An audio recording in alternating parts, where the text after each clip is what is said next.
Okay, so this is the another video about the interest, but now instead of like compounding the yearly, we are gonna have more than like one time per year.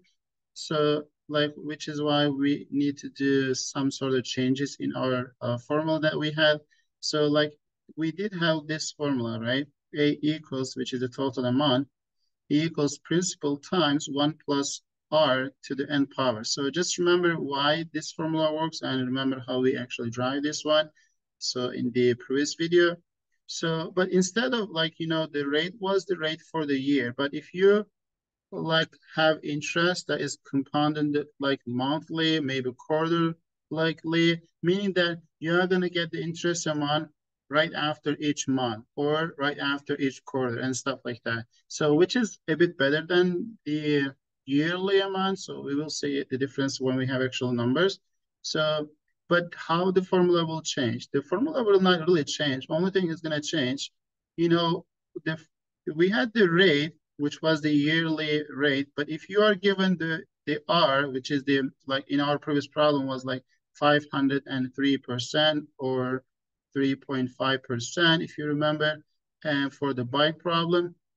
And if this was the case, then we are going to divide this number by 12 because we are going to get this 12 times. So that is why instead of R in our formula, we are going to divide this by N, and it's going to be number of like times that we are going to compound that. So which is the reason we are dividing by that, just to see how many like we need. And the power was T, which was year. If you are, let's say, dividing year, like if you are doing this monthly, then you are dividing the rate by 12. But I do need to know after 3 years, for example, that means that will be 3 times 12 months, which is why we are going to multiply this T, which is the years, by the N, which is how many times we are going to compound that interest by. So I hope that is kind of clear. So we'll see how this is going to be look like in action. So let's look at the question that we have now. So the question says she deposit like 1,500, right, into her account that pays 4.8% annual interest compounded monthly. So which is important. So she's gonna get money after each month. Okay. So by this percent, but this percent is annual interest rate. What is the balance after the 3 years? So the question is, I'm gonna call it still A. A is gonna be total amount she's gonna have. The principal is 1,500. So let's go ahead and write that. So 1,500 times 1 plus the R over N. R was the rate, which is 4.8%, but 4.8% is 0.048. But this is the yearly interest. We are gonna do this monthly. Each year has 12 months. We are gonna divide this by 12.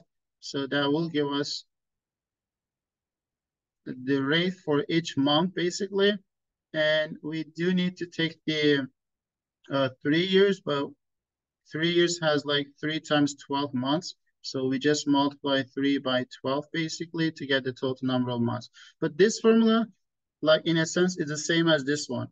Only thing is now our like interest is changing to monthly basis instead of yearly. We are gonna have a monthly, so which is why this power just changed to that 3 times 12. And the rest just plug into this calculator. So if you do so, you will get 1,700, I guess 31.83 approximately. Okay, so here's my challenge for you.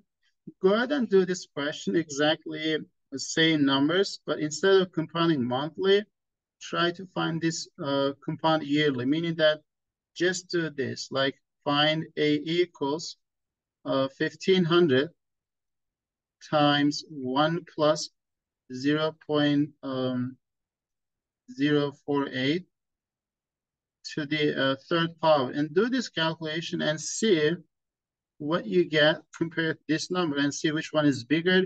And based on what you have, ask yourself which one is a good deal. Like, is it better to do monthly interest or yearly interest or maybe a quarterly, and ask your that question to see if you can get some sort of idea.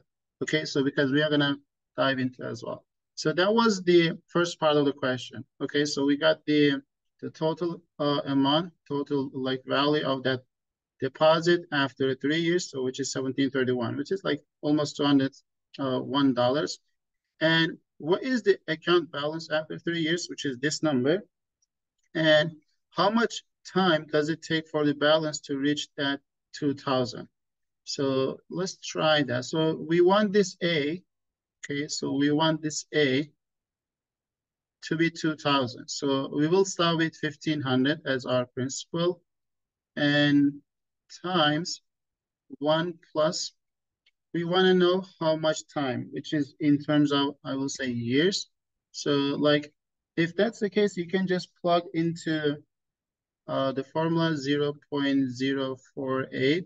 That was my percentages, but we were doing this monthly. So for that reason, we divide by 12. And the power will be some years, but we don't know how many years. And then since this is monthly interest, we are gonna get 12 months on every year. So I will say 12 times X. So if we solve this equation and if we get the X as a fraction, not a whole number, that means that will be partial, like some time in a year instead of just exactly at the end of the year. But for this problem, I think it will be a whole number. So this is the equation we should write it, but now our unknown is exponents. So the rest is just solving this equation algebraically. So you may just take the inside of the parentheses and simplify as much as possible if you want to make it less complicated looking. And that is like 1500 times this quantity equals 22,000, 2000. So you can maybe divide by 1500 to make that a bit nicer as well. And the rest just using maybe algebraic manipulation by using like logarithmic form if you like to. But I want you to try this on your own, like to finish up the remaining before you see at least a solution. So if you divide by like 1500, so 2 zeros will cancel each other. And divide both sides by 5, that will be 3 and 4. So I will say 4 over 3 is gonna be like 1 plus 0.04a over 12 to the 12x. So, we cannot really solve this equation unless we use our logarithmic background. So I'm gonna just convert this equation into logarithmic form because the base is a number, but the power is variable. So if I wanna write this guy, so you should get the base will be this number. So you can just write it as the whole thing, but if you wanna simplify first, you can. So 1 plus 0.04a over 12 as my base. And that will be equal to 4 over 3, right? So that should be my argument of the logarithm. So I'm going to place this in parentheses as well. So that should be equal to 12x. Again, if this is not too easier to understand, I will ask you to simplify this, plug this into calculator and find a number, but run your numbers like at least 2 decimal places for this part, and the rest just like converting this into logarithmic form. And as soon as we have this, like this is not a nice space, the argument is a fraction. So in like calculators, even when you are using calculators, so you cannot plug this whole thing into your calculator. So for that reason, you should use the base change. You want to do this log 4/3 over like log this whole quantity, which I will let you simplify and plug it right here. Maybe I should do as well just to kind of see what we get. So let me try that. So 1 plus 0.0048. I mean, should have 1 second. So 1 plus 0 plus 0.48 divided by 12, right? So it looks like I do have that number to be 1.004. I will double check if this is wrong, so you can always write the correct one. And this is equal to 12x. So if you plug this into calculator, and if you plug this one, you get two numbers and divide, that will be equal to 12x. And if you divide both sides by 12, so that you should be getting x as 6. And then 6 is our number of years that we should get to reach 2000, okay? So I hope that makes sense, and the rest is just manipulation, okay? So the rest was manipulation after writing the equation. So if this part was a bit challenging, then it's better to review the logarithmic equations, okay? I'll see you in the next week.